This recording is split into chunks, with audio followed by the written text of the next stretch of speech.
All right. Good morning, and welcome to the head coach press conference for the 105th Rose Bowl game presented by Northwestern Mutual. We're fortunate today to have with us Ohio State head coach Urban Meyer and Washington head coach Chris Petersen. As a reminder for the media, transcripts, audio, and video from today's press conference will be available at collegepressbox.com. Before we open the floors to questions, I'd like to turn things over to Coach Meyer for opening remarks. Well, thank you. Honored to be here and represent the Big Ten Conference and the great state of Ohio. Coach Petersen and I have been friends a long time. I've admired his programs to the point that I actually went and visited him when he was at Boise State. And I've often told the story, I'm not sure I told Chris this, that in 2006 we were playing, I was in Florida playing Ohio State, ironically for the national title, and they were playing Oklahoma a few days before us, and I was trying to get some sleep. And that's when they did the hook and ladder and the statue. And Shelly punched me in the side and said, well, why don't you be creative like Chris and run plays like that? So I still hold that against Chris. We're honored to be here. The Rose Bowl committee and hospitality in Los Angeles has been awesome, and we hope to perform well and make the granddaddy of all the most watched bowl game of the season. Thanks, Coach. And now, Coach Petersen. Yeah, this has been an awesome week. This has been something that I think our staff, a lot of people from the state of Washington have been longing to come back here. And you know, after the week of being here, you can see why. First-class operation, going to play an elite team. It is kind of ironic being here with Urban, going back with him and some of the notes we've compared and shared, and you always want to play in something like this, and then sometimes you end up, it's like you're playing a game that you thought about all along, and you look and you say, it's going to be against him? But we are honored and proud. I'm proud of our team, how hard those kids have battled, been through a lot of different things. Hadn't been easy, but it never is. And we're excited to be here and play a great Ohio State team for sure. Thanks, Coach. Before we open the floor to questions, I just want to remind everyone that the coaches will be doing a joint photo with the trophy, and we will escort you or announce your opportunity to stand up and take a picture. So at this time, we'll open the floor to comments. Please wait until you have a microphone in hand and state your name and outlet. Questions? Dom in the back. Dom Tiberi, WBNS TV. Urban, obviously this is your last go-around. You've never coached in this game. What has this experience been like for you, and is this a fitting ending, this bowl game? Well, it's I don't want to devalue the experience, but we're here to win a football game, and that the best part of a bowl experience is doing your very best to go win and winning it. So we have been working very hard on that, realizing who we're playing and how good they are. So it's been a great experience, and this has been a bucket list item since I started coaching. Been close several times, including when I was a GA at Ohio State back in '86. We came very close to coming to the Rose Bowl. Throughout my head coaching career, we had opportunities that I thought we were going, and we ended up going in another bowl game. So it's I can't imagine a better opportunity a better bowl game to go play, but we try and avoid that at all costs, because any distraction other than getting ready to play is not, we're not going to allow that, and that's get ready to go play this game. Gentleman in the white hat. Austin Ward, Letterman wrote, Urban, we've asked players this a bunch of times, like, do they get nervous before games?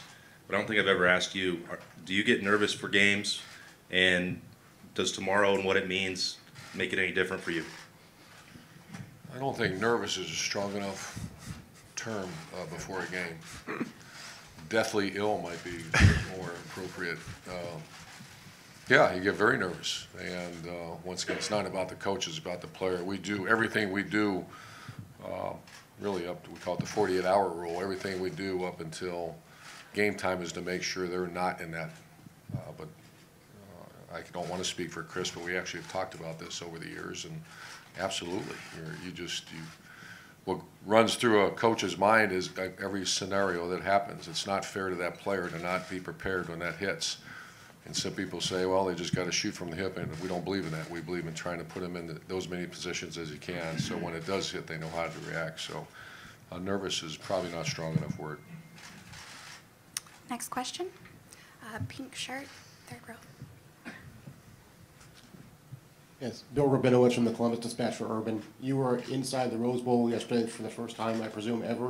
What was that like for you? And you know, I know you've told the story of being kicked out before. Well, I had to ask to go in it because I've never been in to see it. And back in the 90s, I can't remember exactly what year, I drove by it and stopped. And I used to recruit out here all the time. And I stopped, and I was going to try to sneak peek inside because I've heard about it for so many years and watched it. And I was told to leave. And I might add, the guy was real rude too,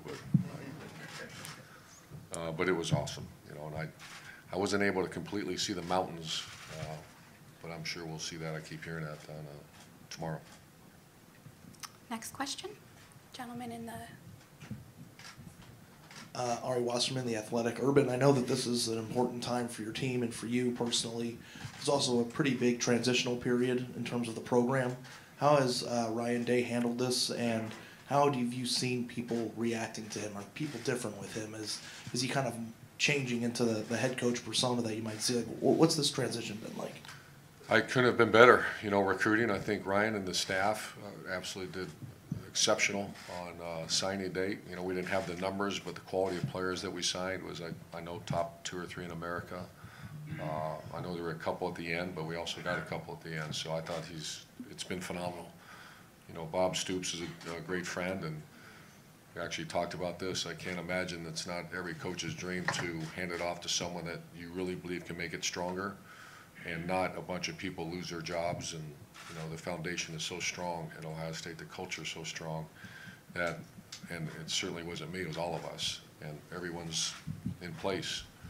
And Ryan's going to do exceptional. He's an elite coach, and I think he's handled the transition. Just ask our players. It's been awesome, and I can't wait to see what he does. gentleman over there. Yeah, Tim May, Columbus Dispatch. Urban, Ezekiel Elliott, Joey Bosa opted to play. I'm over here. Ezekiel Elliott and Joey Bosa opted to play, obviously, in 2015, the bowl game, even though everybody knew they were leaving. I'm just wondering, with Draymond and Mike Weber opting to play, does your admiration for them grow a little bit? I don't know, for want of another term. I think got that's one more, a touchy situation. It's also, you know, the players that leave early for the NFL draft. You know, you'd like to see everybody play, but I've been involved in those conversations, and I certainly understand it. You know, Denzel Ward, he's like a family member. Nick Bosa certainly is a family member. And then you got Draymond, Mike Weber, and others that have made a decision to play. I try to avoid that. I don't want to give my opinion because I don't want someone to say, well, you told us to do this. Same thing with leaving early. If you ask our opinion, then I try to talk to general managers, et cetera, to try to make sure we give them good advice, not opinion. And same thing with playing. I avoid that. And if they ask me, I say, this is a family decision. We'll support you either way. And one of the quickie, you seemed to share a moment with J.K. Dobbins yesterday during the team photo. I mean, he seemed to break down maybe a little bit standing next to you. And are you going to miss? Are you going to miss that as much as anything else? And also, like you said, the deathly ill feeling before a game. Don't you kind of get used to that? No, you don't get used to that, but I will miss the players. And the good thing is I think I'm going to still be in position at least to be around the players and hug them up and make sure that, you know, the focus that I've had really the last part of my career is making sure that these guys don't get used by the system, that there's opportunities for them after the game, and that's what I'm going to be able to spend a ton of time on that. All right, a gentleman in the plaid and then a lady in the pink. Urban, Rob Aller, Columbus Dispatch. Over here. You said legacy is important to you to a certain point. Maybe at the top of that list is 7-0 against Michigan. Talking to players about how you handle that. Where did you learn, what's the key to that success, and how did you learn not to overemphasize it or underemphasize it? If you could speak to that. Yeah, that started, that's a great question. I'm glad you asked that because it means the world to us. Rivalry games, I hear people say that it's just a named faceless opponent, and that's not the approach we've taken. You know, we worked that game 365. When I was the head coach of Bowling Green, we did that at the team up north called Toledo. When we went to Utah, we did it a team down south to BYU. And then you had Florida, you had 3 rivals. You had Georgia, Tennessee, and Florida State, and then also Miami. So you had 4 at times. And we, that's not a game we work, you know, that's something that our players know. And here, we work that game 365. We've already been working it out here. And how do we do that? Follow recruiting, follow everything they do. And we take time out of the off season, take time during spring practice. Every practice we work on that. During the summer training camp, Coach Mick calls it the Team Up North Day, and then every day during training camp we work on it. So it's that was the Woody Hayes mentality. That's really been everyone's mentality at Ohio State. Pink jacket. Michelle Ledka, Q13 Fox Seattle. Question for Coach Peterson. Coach, you've spoken openly about changing your preparations this year versus the last couple of years. How do you think that's gone in the last couple of weeks, and how do you think your players are handling getting ready for tomorrow? Well, we'll find out shortly. I think they practiced really hard. Certainly back in Seattle, you know, we kind of just changed maybe the cycle of the practice schedule in terms of when we were going to go hard, when we were going to back off, and so that was a little bit different. But they practiced hard, they practiced well, and they're anxious to play. Gentleman in the white shirt. Yeah, Clay Hall, ABC6, Columbus, to you both. Coach Meyer, you referenced the hook and ladder. Is there a way to prepare for what he might bring? And Coach Pete, do you have a couple of those ready? No. I'll let Chris answer first. I don't want to hear that. No, we don't. No? That's all I got. No, we have. We've worked on quite a bit, you know, on special teams as well. You know, we've been pretty good in kicking game. We just want to make sure that whenever a team has 3 weeks to prepare, and it's an excellent coach and coaching staff and great players, you got to work on it all, and we have. And I've been the thorn in the side of the defensive staff this week. Gentleman in the third row in the dark blue jacket. For Coach Peterson, this is Chris Egan from King 5 TV. Can you just talk a little bit about your senior class and how special they've been to the University of Washington and to football fans in the Northwest? Yeah, they've been awesome. They've certainly helped change our program, the foundation.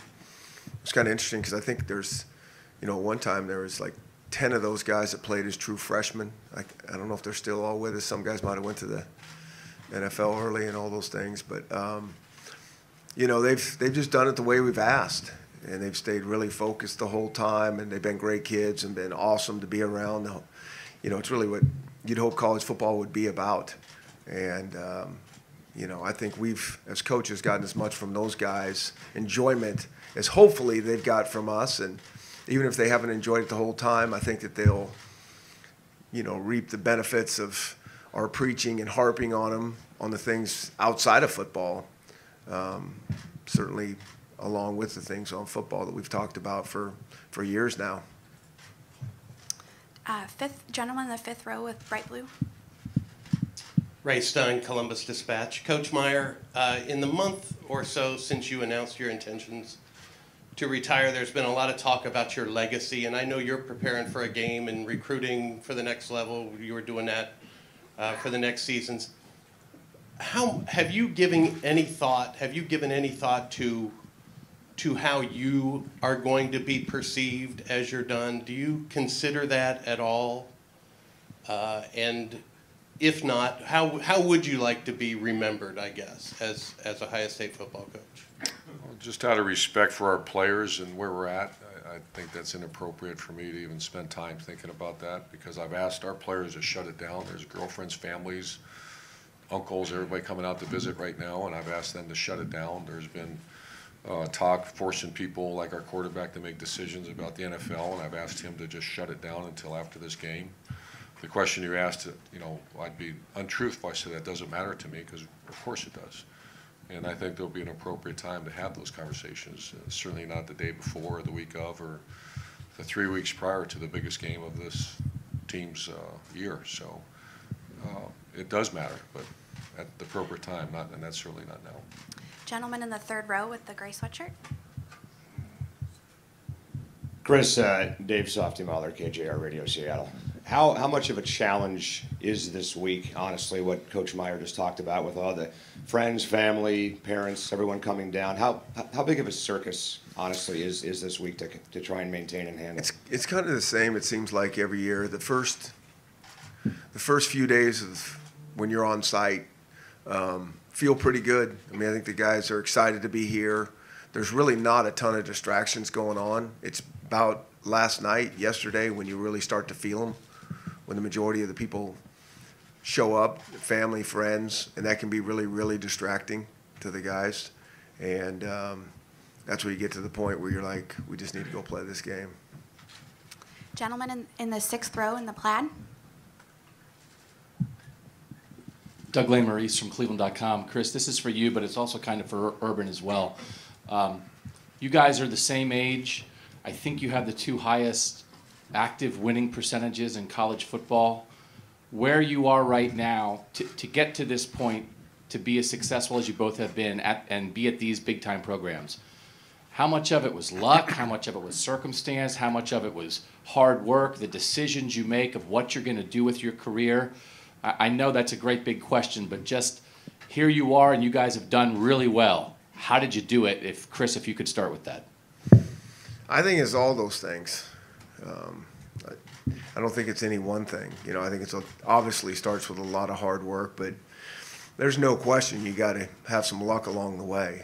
You know, we're both at 2 awesome places with tremendous foundations, administrations, people that want to really help you win. I mean, it doesn't matter, you know, how good of a coaching staff you have if you don't have the support underneath you to really help you do what you want to do. And that's the one thing I've learned throughout my career. I mean, you have to have a bunch of people around you that really are trying to,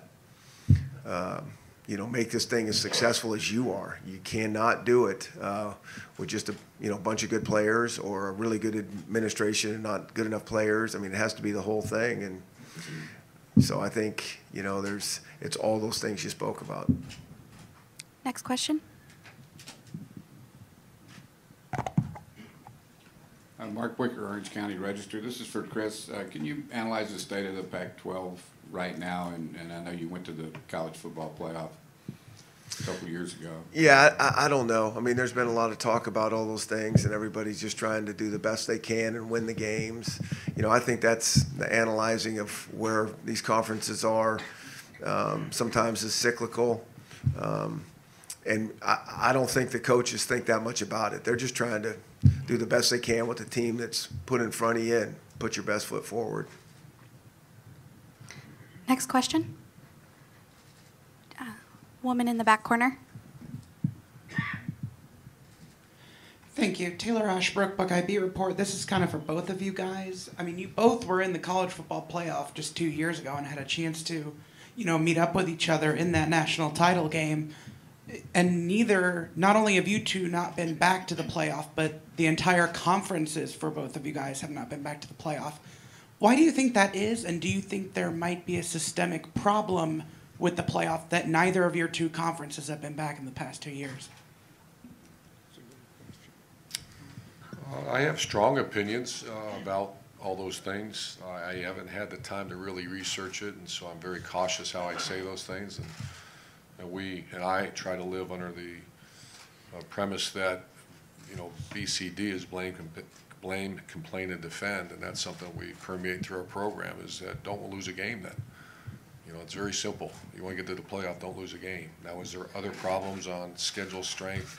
Some teams playing 9 league games, some teams not. A variety of things, but that's not a conversation within our team. It's really not a conversation anywhere. Maybe our athletic director and I, in passing chat about it, but no one's ever really asked my opinion in that room, the committee room, and I don't imagine they will. I think they're faced with an extremely tough decision.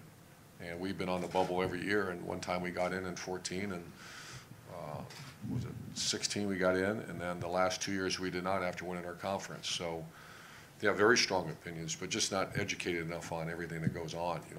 I would like them to review again what are the principles to get you in. what is it, that terrible loss, which we've had some bad losses, and that's our fault. That's don't lose a game and you're in the playoff.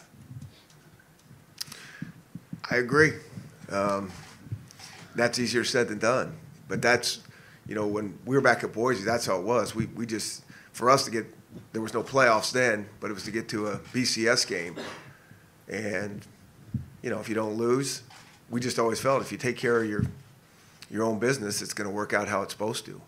And that's kind of even how we said it. It's going to work out how it's supposed to, and it kind of always did. And, you know, it's a little bit harder to win all your games. I mean, it really is. I mean, to have the kids having their A game every Saturday is really hard to do in the competitive environment that we all play in. And, you know, for those teams that can do it, then, you know, they need to go to that playoff. And then there's going to be some teams that are right there that are probably just as deserving. And you got to make subjective decisions on who goes. And, you know, that can be hard. Third row on the left in the black hat. Thank you. Urban, what moment would you describe as your highlight leading up to this bowl game? What moment? I'm sorry? I want a good story. I think everybody knows the moment, and that was in Columbus around Thanksgiving time, that big win, and see our players play at that level. And the seriousness, the respect we have for the rival, our opponent. I mean, it was an awesome week. And I had a good feeling about that game just because of the leadership on our team, and to see those players play like that, that was without doubt the best moment. Do you have an update on Thayer Mumford's status? That's a game time decision. Yeah. Gentleman in the back in the plaid. Is that me? Sure. Chris, again, just having played in this stadium this year versus UCLA, does that give you any insight at all, any kind of advantage whatsoever, you think, tomorrow in this game? Does that mean anything tomorrow? I don't think so. I mean, it's, you know, I think when you pack it with the passion that'll be in there tomorrow, and, you know, certainly the opponent you're playing, I mean, it's, you know, feels like you're in a different place in a lot of different ways. Yeah. Next question. Urban, Doug Lesmerises. Ohio State's 85-9. In your tenure, you've been the best program in the Big Ten. You won a national title. You know all the great things that have happened at Ohio State. But as we sit here today, Alabama and Clemson are getting ready to play for the third time in 4 years in the national championship game. This isn't a playoff question about the losses or anything that kept you out, but as you get ready to hand this program over to Ryan Day, is there anything in the program that you think is, oh, we just need to be a little bit better at that to be at that Alabama-Clemson level? Or do you feel like, you know what, we are at that level, we're as good as those teams, we just haven't quite made the playoff lately? Ryan and I have spoken that. You know, what is the weaknesses of the program? Because Ohio State's and Washington's, they hire coaches and give you the support to go do that. And I don't want to say we failed, because that's a really, really tough word, but we have. And you can't lose that one game. And like Chris said, that is, go ahead. You know, I told at the press conference with Ryan Day, here's your job. You beat the rival. Every other game you have to win as well. Every player has to get drafted in the first 2 rounds. No off-the-field issues. And never lose to that rival. And then, by the way, your classroom, you're dealing with 31 ACTs on the average. And I looked at him, I said, go get it, Tiger. You know, that's what it is. But that's what, you know, and I tell our players, I think this is a really good conversation, is that there's no one forced Chris Petersen to go to Washington. And those players, those great players he has, they understand that. And anytime I see someone like, man, this is, no, it's not. This is, you made a choice to come here. And this is a place of excellence.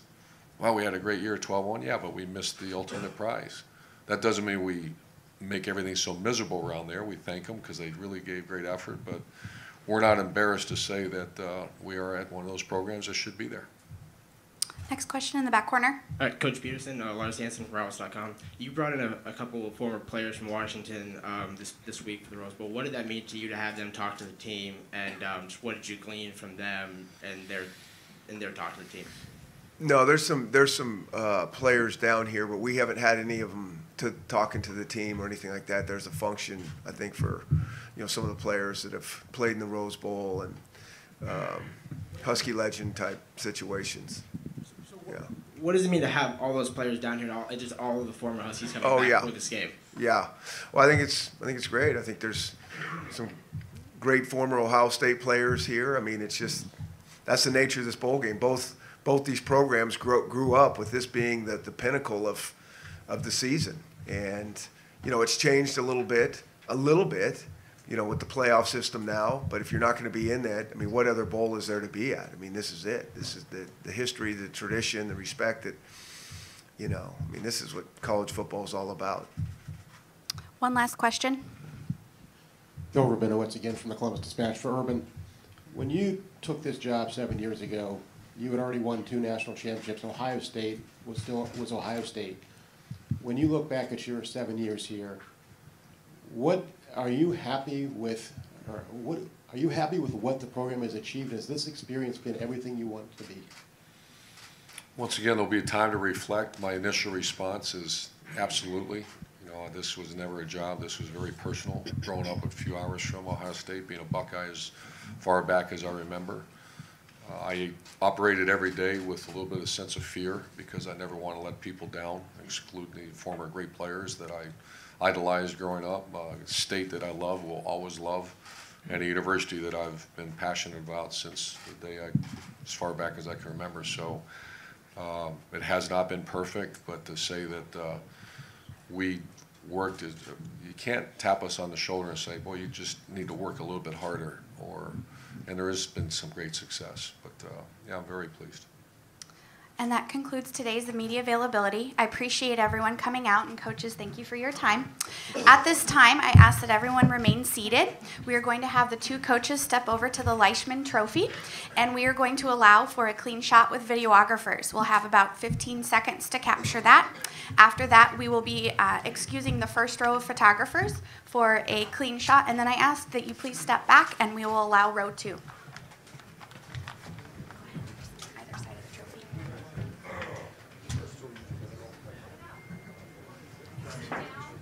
Gentlemen, please sit down.